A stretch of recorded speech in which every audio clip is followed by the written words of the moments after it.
Bonjour à toutes et à tous et bienvenue à ce nouveau Good Morning Market. Nous sommes aujourd'hui le mercredi 29 juin 2022 et donc hier on a pu constater une clôture à la hausse de la plupart des indices européens, hein, avec un DAX qui a grappillé 0,35% grâce notamment aux hausses dans le secteur de l'énergie, de l'assurance et des services publics et des ressources de base. Le FTSE, lui, a clôturé en hausse de 0,9% grâce aux valeurs liées aux matières premières. Alors, à noter que Pékin a raccourci la période de quarantaine pour les visiteurs entrants et cela a contribué à l'amélioration du sentiment général de marché en début de séance. Et ça a donc tout naturellement soutenu les actions des compagnies aériennes, mais aussi, à noter, les actions des casinos qui opèrent à Macao. Alors, on notera aussi qu'après des négociations, la Turquie a abandonné son opposition à l'adhésion de la Finlande et de la Suède à l'OTAN. On attend encore une annonce officielle lors du sommet de l'Alliance qui commence aujourd'hui. On notera également que Reuters a rapporté que les pourparlers entre les pays du G7 et la Chine, mais aussi l'Inde, sur le plafonnement des prix du pétrole russe, ont été positifs et productifs. Alors dans ce contexte-là, on a pu constater à Wall Street une séance à deux vitesses, hein. On a eu des hausses en début de séance, par la suite ces hausses ont été effacées et les indices américains ont clôturé dans le rouge avec des baisses de plus de 1%, même pour les valeurs technologiques, on a eu des baisses allant jusqu'à 2,20%, notamment pour le Nasdaq. On notera d'ailleurs que de nombreux analystes estiment que la Réserve fédérale américaine envisage le scénario d'une récession dite contrôlée. Euh, et donc, ce qui a détérioré concrètement, hein, le sentiment à Wall Street, parce on est passé quand même d'une séance qui allait clôturer dans le vert à une clôture dans le rouge avec des baisses de plus de 1%, ce sont certaines données, notamment l'indice de la Fed de Richmond qui a chuté à ses plus bas niveaux depuis la pandémie, et selon l'indice de sentiment des consommateurs du Conference Board, on a atteint un plus bas niveau depuis février 2021. On notera que le pétrole continue sa hausse, une hausse qui a été également alimentée par des rumeurs, hein. Selon ces rumeurs, selon ces informations, hein, entre guillemets, les Émirats arabes unis et l'Arabie saoudite sont proches de leur capacité maximale de production.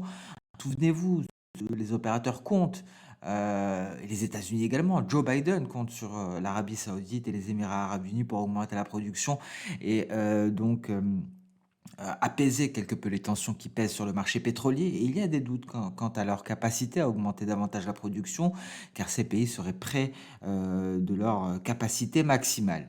Et donc cela vient renforcer la hausse. On va à présent et on notera également, hein, qu'il y a des troubles politiques en Libye, en Équateur, et ça menace de resserrer davantage l'offre, hein. Donc, on a vraiment des catalyseurs haussiers qui sont en train de l'emporter haut la main, et ça se comprend sur le marché pétrolier. Alors, ceci étant dit, on va passer sans plus tarder sur les indices boursiers. Avant de parler de Wall Street, on commence par le DAX, hein, comme d'habitude, avec un DAX ici qui a rejeté son intégration dans le nuage et qui tente à nouveau, en ce début de séance, de s'attaquer à ce dernier. Peu probable qu'il y arrive, attention à la cassure de la Kijun, plus largement à la cassure des 13 000 points, mais en tout cas si on venait à casser les 13 080, ce serait un premier signal d'alarme, ici, un signal d'alarme qui plaiderait en faveur de baisses plus profondes, des baisses plus profondes, fin de la hausse, pardon, pour les valeurs technologiques, comme on peut le voir ici, et donc ces derniers temps on s'intéresse de plus en plus aux données H4 et le trou d'air a fonctionné. On en a parlé, on avait des craintes, hein, par rapport à ce trou d'air. On a même, souvenez-vous, prolongé les paliers de SSB. On avait dit que c'était des résistances. Bah, écoutez, vous voyez, hein, le meilleur exemple possible en direct. Cette résistance a été testée du bout de la mèche supérieure. On se replie ici. On repart en test du palier de SSB euh, qui était avant celui des 12 250. Et ensuite, on s'effondre, trou d'air, et on va à ce niveau de nuage. On pourrait aller plus bas, donc prudence, hein. Ici, pour le moment, les trous d'air ont effectivement attiré les cours. Pareil pour le S&P 500 qui n'est pas parvenu à franchir sa Kijun, les 3920 points, et s'est effondré par la suite. Et on le voit ici, le trou d'air, hein. On est carrément allé se repositionner dans le nuage. Qu'a fait le Dow Jones? Pareil, repli. Et donc, peut-être, première phase de repli, on va peut-être aller l'approfondir ici pour éventuellement aller chercher cette ligne de coup. Donc, à suivre, je pense qu'il pourrait y avoir de nouvelles baisses sur les indices américains. En tout cas, les appels d'air ont bien fonctionné. On pourra avoir une tentative de reprise, peut-être, pour aller chercher la Kijun. Mais en tout cas, comme on peut le voir, les vendeurs ont repris le dessus. Et vraiment, ce qu'il faudra surveiller, c'est tout franchissement du nuage Ishimoku en données H4. Dans ce cas-là, on irait chercher les récents creux. On passe à présent sur le compartiment des crypto-monnaies. Alors, on avait parlé de ces figures en épaule tête épaule inversée. On avait effectué un pullback sur la ligne de coup concernant le Bitcoin. Alors, je passe directement à H4. On est en train de casser la ligne de coup. Donc, on invalide la figure chartiste. Peut-être une lueur d'espoir avec l'Ether. L'Ether qui avait fait un pullback, souvenez-vous, sur sa moyenne mobile et qui l'a cassé pour le moment. Mais on n'est toujours pas sous la ligne de coup. Donc à voir. Mais bon, depuis qu'on a eu la cassure de cette moyenne mobile à 50 périodes, je reste sceptique quant à la réalisation de l'objectif théorique. Est-ce que le nuage va faire le job? Est-ce qu'il va soutenir les prix et permettre une nouvelle impulsion pour gravir à nouveau cette moyenne mobile 50? J'ai du mal à y croire. Donc on suivra avec attention également le marché des crypto-monnaies qui devrait se replier dans le sillage de Wall Street. Wall Street qui a cédé à la panique et donc les acheteurs qui ont redonné la main aux vendeurs hier.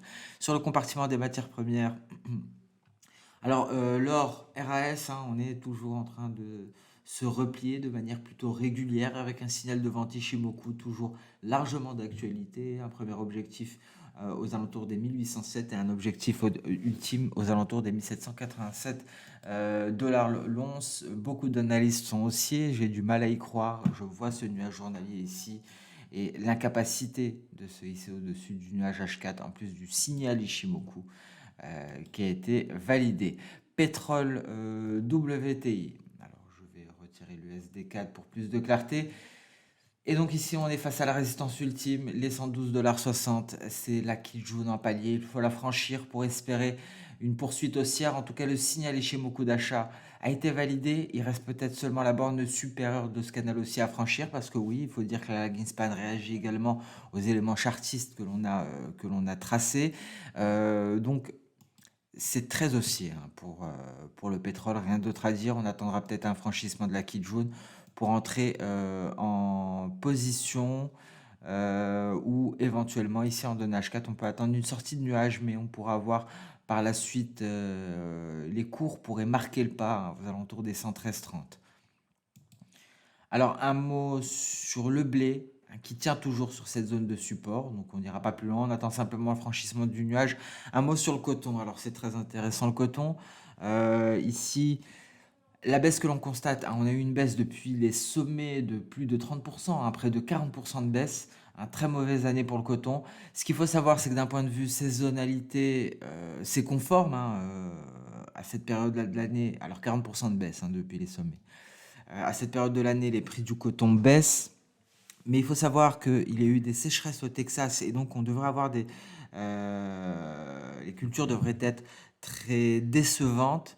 Cet élément fondamental n'est pas pris en compte pour le moment. Ce qui prend le dessus, c'est l'inflation. L'inflation qui devrait faire baisser les dépenses des consommateurs pour l'habillement.